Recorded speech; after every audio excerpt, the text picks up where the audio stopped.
Yes, sir, we're officially back at it. This is Boog Nice coming at you with the Marvel Legends SDCC 2017 exclusive, the Mighty Thor box set Borr figure review. Let's do it. This ain't for no scalper. You a scalper? Then fuck out shit. This one's for them real collectors. That's army building and posing figures. Marvel Legends, imports, mini matey, I'm fucking with them. Hype beast, we know about you. Stay buying figs, don't know about it. Alright, so we're looking at Borr, and I'm going to actually take a quick look at the rest of the figures from the box set and just do an overview of those figures and kind of touch on some things that I may have missed. But if you have no clue, Borr is the grandfather of Thor, so he is the father of Odin, and I guess you can imagine what type of power set he has, being the grandfather of Thor. You know, his powers and abilities are just amplified to the max. He is credited for being one of the people to help build the universe, and he's very powerful.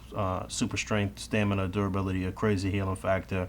Obviously, he could whoop Odin and Thor. In terms of accessories, he comes with a shield here that has a little peg on the back, so you can actually peg that into his back, which I'll do in a second. He also comes with an axe that I don't have right now, and that's unfortunate. I know that's kind of unprepared for the review, but here's the peg hole, and this will tab right in the back with no issue. My boy E.T. forgot to put the axe inside the box, but I'll show a picture of it actually real quick. That looks pretty good. No real issues with that. And there's a look from the front. The shield is actually a little bit warped, but I still think it looks pretty good. Now, my issue with this type of mechanism with the shields pegging into the backs of the figures is that normally that peg is normally really small with some smaller figures. Obviously, Borr here is a pretty large figure, and oftentimes with those smaller pegs, after 10, 20, 30, 40 uses, then that peg is absolutely gonna break. Being that this peg is a little larger, you might not have that issue. And just taking a closer look at his deco and his design, I really do like the paint work and all of the details and everything on this figure. They did a very nice job as far as that's concerned. It's just that how he moves, some of the articulation is where my gripes lie with this guy. We'll get into that momentarily. I really like the paint work on this braid. It's a very thick braid. You can see it's sort of reddish with some a little bit of black wash in there, and it gets a lot redder as it gets closer to his face. And the details on his face look really good. The eyes look good. I don't see any wonky eyes or anything. These horns on the helmet are nicely painted. It's a soft material here. The helmet looks good. You can see a couple of little scuffs and lines in the helmet. This entire head sculpt is very nice and very well done. This armor here, this looks very good. All of the paint work here, all of the straps. This is soft, so it's not going to hinder the articulation of the arms. These wrist guards are a separate part, and so if you wanted to take those off for whatever reason, I suppose you could.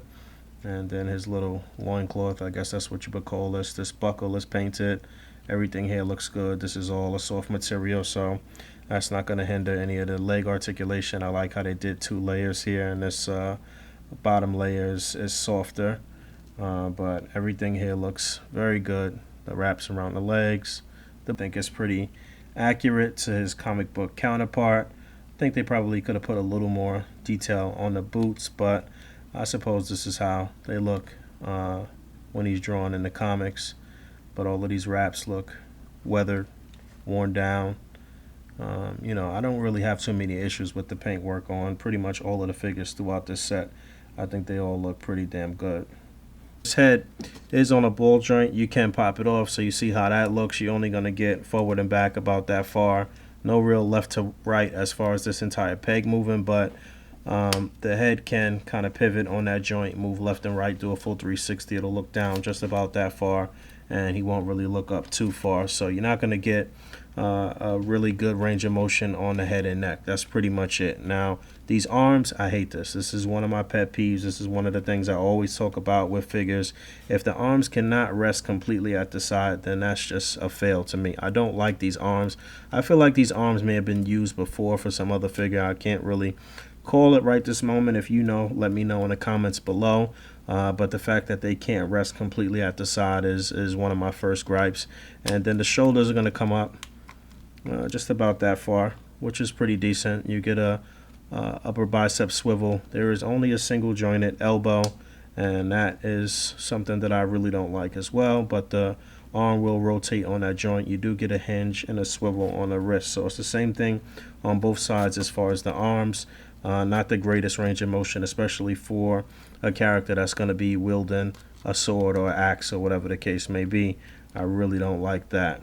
I do like the little details that they put on the hands here. You can actually see the fingernails, so that was a really nice touch. And there's the other hand, so that looks cool. As far as the upper torso goes, there is an ab crunch under here. If you can see under there, under this upper armor, there is an ab crunch under there. The articulation is there, but you're not going to be able to get to it. So you're not going to be able to really move him forward or back.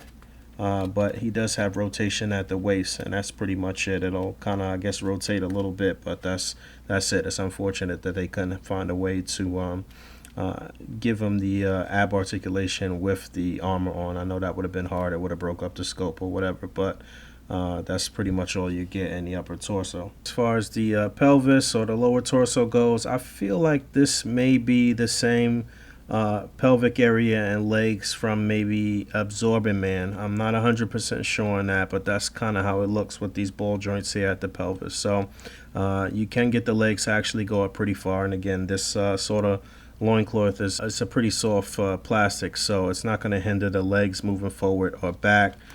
He does actually get a really good split. There's an upper thigh swivel. He's got double jointed knees. There is actually rotation here at the boot just a little bit, but the way that the fur on the top of the boots is, it does hinder it a bit, but the articulation is there.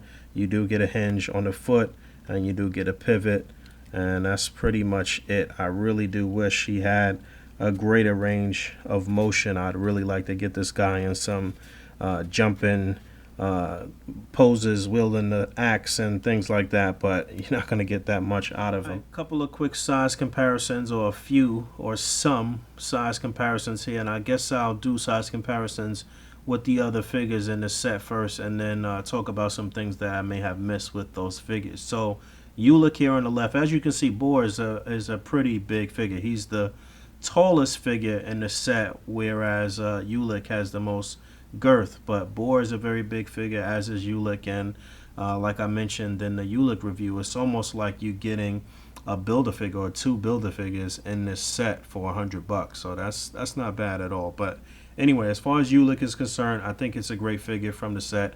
I've seen a couple of people mention these little holes in his shoulders, which is definitely an eyesore. They don't look good, and I didn't mention that in the review. So yeah, that was pretty lazy on Hasbro's part. They could have definitely filled those holes or covered those holes, so that looks absolutely ridiculous. But otherwise than that, Ulik is a very nice figure. He didn't come with any accessories or anything like that. I'm not sure what they could have given him.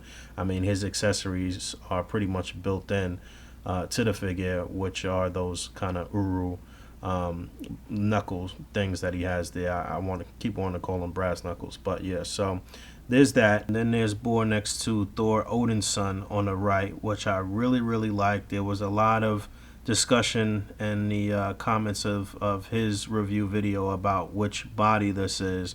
I mistakenly said that it was the same body mold as Luke Cage and Sentry and Hyperion. It is not. While they look very similar, the chest is not as wide as it is on those other figures. This is actually, aesthetically, it looks better than those other figures, because the chest on those figures, that upper torso, looks kind of nuts. So I'm leaning toward this being maybe a newer mold, or maybe a kit bash of some other things, because I'm still not 100% sure on these arms. I was actually looking at the Drax figure from the last Drax figure that we got in the Guardians Entertainment Earth box set, the comic-based version, and their upper torso and arms look very similar, but I still don't think it's the same. And my major gripe with the Thor Odin's son is the head sculpt. I don't think they really nailed it on the head sculpt. I saw somebody's comment about his eyes being kind of far apart, which I agree with. And I saw another comment about his head looking kind of squished, which I also agree with. While I do like this cape or this dish rag around his neck, whatever that is, I do think that maybe Kit Bash in a cloth cape would look good. I did see a couple of people do that. I saw my man Ao Chang do that. And yeah, this is still a very good figure out of the set, though, in my opinion. And then there he is next to Jane Foster Thor, and it's been confirmed that the version of this figure that's coming out in the Gladiator Hulk Build-A-Figure wave or the Thor Ragnarok Build-A-Figure wave is going to have a different hammer for sure. So it's a solid hammer. It's not going to have that sort of lightning effect or that translucent effect. And the colors on her costume are just a tad bit different. I do feel like the paint work and everything on this particular figure is probably better. But I would assume that most people want to grab that one too, just to have a different option with the hammer and for the hammer to not always look like she's about to light something up. So, and then on the right here we have Malekith, which I forgot to mention that he came with a sword, so you can see the sword in his hand here. I wish this figure actually had a couple of interchangeable hands too. I mean, you do have options, being that this is the same body mold as Namor and Grim Reaper and Captain America, maybe one other figure.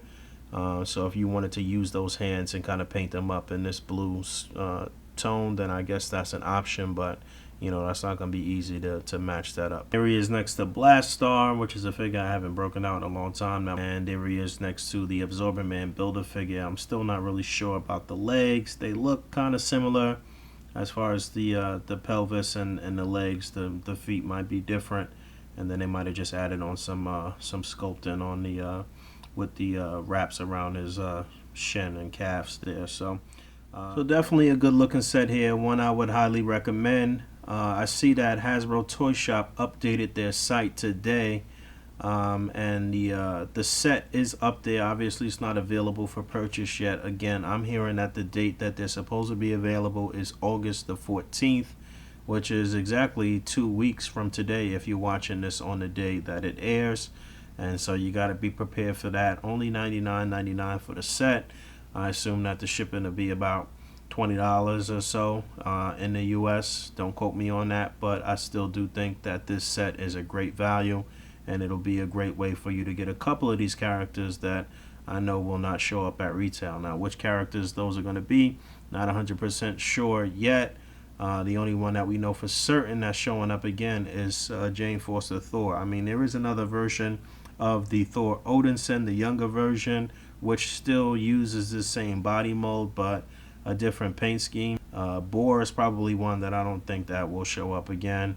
Ulick, I don't know. Malekith, I'm just not 100% sure what they're going to do. You know, you never know with Hasbro. Thanks for hanging out. As always, rate, comment, and subscribe. And until next time, peace.